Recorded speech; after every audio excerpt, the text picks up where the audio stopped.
롯데그룹이 중고나라를 인수한다고 합니다. 박 기자는 중고거래 해본 적 있으세요? 네, 저는 종종 하는데 제가 성격이 조금 급한 편이라서 네. 온라인으로 주문하면 하루 오래 이틀은 걸리잖아요. 그래서 중고 물품을 직거래로 사면 직접 가서? 네, 싸게 살 수도 있고 바로 현장에서 받아볼 수 있어서 좀 선호하는 편입니다. 좀 의외인데요. 뭐 저도 중고나라는 아닌데 사실 당근마켓이 유행하면서 네. 저도 한번 해봤는데 저는 사실 이 산업이 굉장히 수면 아래 있는 산업이라고 생각했는데 생각보다 시장 점유율이 굉장히 크고 네. 인기가 많더라고요. 네, 맞습니다. 그래서 이번 롯데그룹의 인수 결정 이해가 안 되는 부분은 아닙니다. 네, 맞습니다. 롯데쇼핑이 유진 자산운용 등과 공동으로 중고나라 지분 95%를 인수하기로 했습니다. 전체 거래 금액은 1,150억 원으로 롯데쇼핑의 투자 금액은 300억 원 정도입니다. 네. 공동 투자자 중 롯데쇼핑만 전략적 투자자인데 롯데쇼핑은 나머지 재무적 투자자들의 지분을 인수할 권리를 보유한 것으로 알려졌습니다. 네. 즉 롯데쇼핑의 선택에 따라 언제든 중고나라의 최대 주주로 올라설 수 있다는 얘기가 됩니다. 자, 그러면 중고나라 얘기를 한번 좀 해볼 텐데 이게 지금 온라인 카페로 알고 있는데 네. 인수가 거론될 만큼 이렇게 커진 건가요? 네, 그렇습니다. 국내 중고 시장은 2008년 4조 원 정도였는데 지난해 기준으로는 한 20조 원 규모로 급성장한 상황입니다. 네. 작년 거래액은 5조 원으로 전년 대비 43% 증가했고 월 사용자는 1,220만 명에 달한다고 합니다. 상당히 점유율도 크고 지금 시장 자체가 굉장히 크게 성장을 하고 있습니다. 어쨌든 중고나라가 이 중고업계의 큰 손이라고 봐도 될 것 같은데 네. 롯데쇼핑은 이 중고나라를 어떻게 활용하겠다는 계획입니까? 네, 롯데온 등과 함께 이제 시너지 효과를 내겠다는 계획입니다.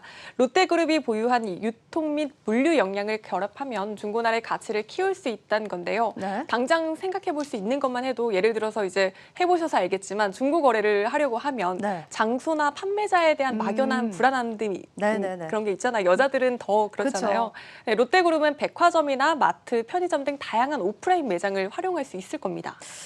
이렇게 들으면은 뭐 당근마켓을 따라잡을 수도 있을 것 같고 증권업계 평가도 나쁘지 않을 것 같은데요. 네, 그렇지만 사실 300억 원이라는 금액이 조금 큰 금액은 아니기 때문에 네. 구체적으로 어떤 계획을 갖고 있는지 발표하지 않았고 또 따라서 이번 이슈로 시장에 큰 움직임은 없었습니다. 어떻게 다양한 시너지를 내는지는 더 두고 봐야 할 것 같습니다.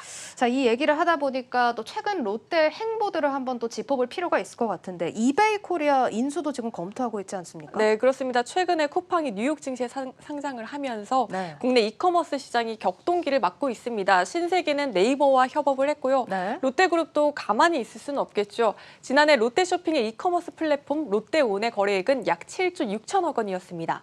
보시다시피 이베이 코리아는 20조 원으로 네이버와 쿠팡에 이어 세 번째로 컸습니다. 네. 롯데가 이베이 코리아를 인수하게 되면 단번에 업계 1위로 등극을 하게 됩니다. 업계 관계자들은 롯데가 최근 이커머스 사업부 대표를 경질했을 만큼 변화를 원하고 있다며 이커머스 시장에 롯데가 큰 반격에 나설 것이라고 전망하고 있는 상황입니다. 사실 저희 뉴스플러스에서도 이 주제에 대해서 다룬 적이 있는데 롯데가 유통 명가의 명성을 좀 잃어버리고 있다. 이런 평가들이 나오고 있는 상황입니다. 업계 판도가 어떻게 바뀔지 좀 지켜보셔야겠고 또 롯데가 굉장히 바쁜 게 바이오 산업에 진출한다는 얘기도 있어요. 네, 맞습니다. 롯데그룹이 엔지캠 생명과학과 손잡고 바이오 시장 진출을 검토하고 있는 것으로 알려졌습니다.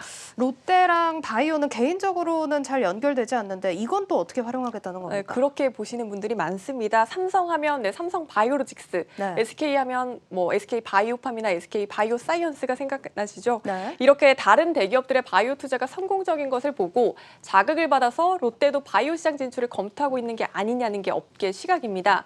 롯데그룹은 2017년 이후 실적이 계속해서 내리막길을 걷고 있는 상황입니다. 지난해 실적만 봐도 롯데쇼핑도 크게 줄었고 그룹 내 캐시카우 역할을 했던 롯데케미칼도 지난해 대상공장 화재 등으로 부진한 실적을 기록할 수밖에 없었습니다. 네. 따라서 롯데그룹 차원에선 신사업을 통해 새로운 성장 동력을 발굴해야 한다는 위기감이 굉장히 커진 상황입니다. 자, 앞으로 롯데가 어떤 돌파구를 찾을 수 있을지 같이 지켜보셔야겠습니다.